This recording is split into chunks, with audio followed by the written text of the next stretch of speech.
ఏమమ్మా కుసుమమ్మ? కుసుమమ్మ, ఓ కుసుమమ్మ! అయ్యో కుసుమమ్మ!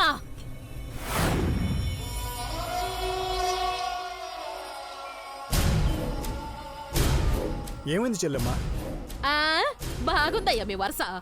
మా కొడుకు కనపడక మేము అల్లాడిపోతూ ఉంటే మీరు మాత్రం ఇక్కడ కూర్చొని కాలక్షేపం చేస్తున్నారా? అయ్యో చెల్లెమ్మా, అంజలి అర్జున్ వైజాగ్ వెళ్తా అన్నారు, మీతో చెప్పలేదా? చూసారా చూసారా వీళ్ళ తెలివితేటలు. మన అర్జున్ని కీలు బొమ్మని చేసి ఆడుకుంటున్నారు. అయ్యో, అంత మాట అనకండి వదినా. అర్జున్ని మా కొడుకుగానే చూసుకుంటాం.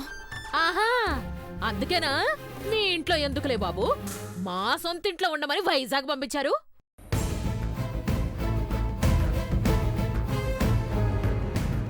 కాంతం, నువ్వు కాస్త గొడవ చేయకుండా ఉంటే నేను మాట్లాడతాను. బావుగారు, మీకు మీ అమ్మాయి అంజలి ఎంత ముఖ్యమో మాకు మా అర్జున్ కూడా అంతే ముఖ్యం. పెళ్లి చేసి కళ్ళ ముందు మనవళ్ళు మనవరాళ్లతో సంతోషంగా గడపాలని ఎవరికైనా ఉంటుంది కదా.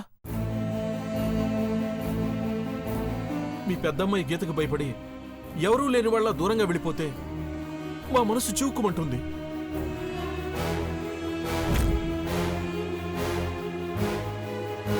మీ బాధ మాకు అర్థమైంది, కానీ గీత వల్ల అందరం ఇబ్బంది పడుతున్నాం. అందుకే కొంతకాలం దూరంగా ఉంటేనైనా మనశ్శాంతిగా ఉంటుందని పంపించాం.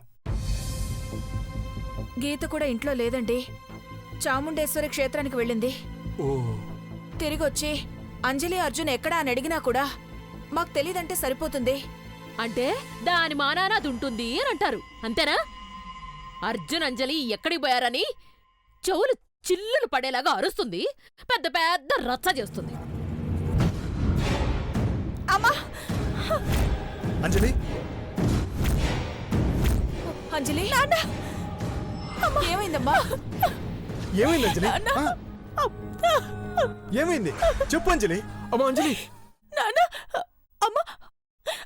అబ్బాయిగాడు మళ్ళీ అటాక్ చేసి నన్ను చంపబోయాడమ్మా. అక్కడి నుంచి తప్పించుకొని వచ్చేసాను.